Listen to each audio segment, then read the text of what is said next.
হযরত ঈসা বা যিশুর সম্পর্কে আলোচনা। হযরত ঈসার জীবনটা ঐতিহাসিক। তিনি জগতে ছিলেন তা স্বীকার করে ইতিহাস। শুধু যে বাইবেল বা কিতাবুল মুকদ্দাস বলে তা নয়, তিনি পুরো ইতিহাস হযরত ঈসা সম্পর্কে বলা হয়েছে।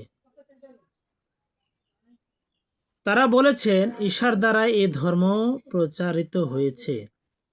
পৃথিবীর সমস্ত ঐতিহাসিকগণ স্বীকার করেছেন যে মরিয়মের ছেলে ঈসার জীবন একাকিত্ব ও অতুলনীয় ছিল। তিনি বেশিরভাগ পাহাড়ের এলাকায় ছিলেন, কিন্তু তিনি যা শিখিয়েছেন তা আজও পৃথিবীতে বিরাজমান।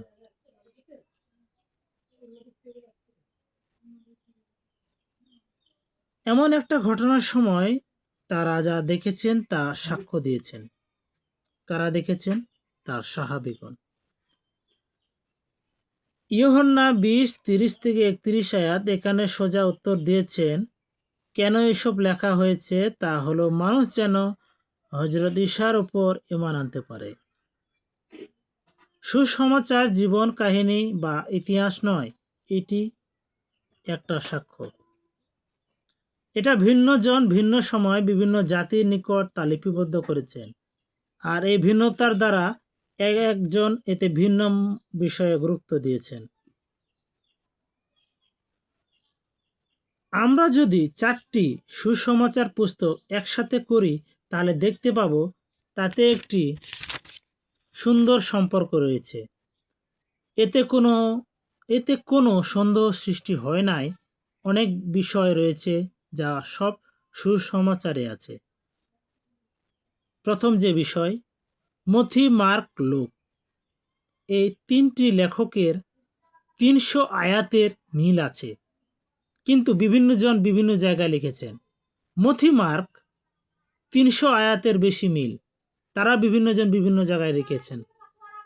মার্ক, লুক 300 আয়াতের বেশি মিল আছে, তারা এক জায়গায় বসে লেখেন নাই, এক ভাষায়ও লেখে নাই। তাই এখানে ঘটনাগুলো সাজানো না, কিন্তু ঘটনা বিবরণ এক থাকবে। যদি একটা গল্প দুজনকে বলা হয়, তারপর তা লিখতে বলা হয়, তবে লেখাটা পার্থক্য থাকবে, কিন্তু ঘটনা এক থাকবে, কারণ তারা বিভিন্ন পেশা বা সমাজ থেকে এসেছে, তাই একটু পার্থক্য থাকবে।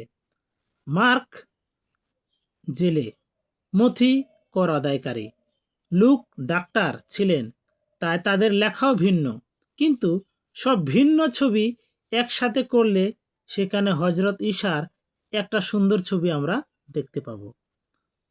মথি সুসমাচার ইহুদিদের উদ্দেশ্য করে লেখা হয়। মথি।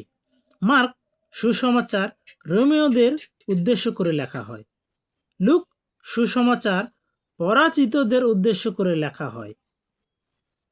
ইউহান্না সুসমাচার ঈমানদারকে বা জামাত বা মণ্ডলী উদ্দেশ্যে করে লেখা হয়।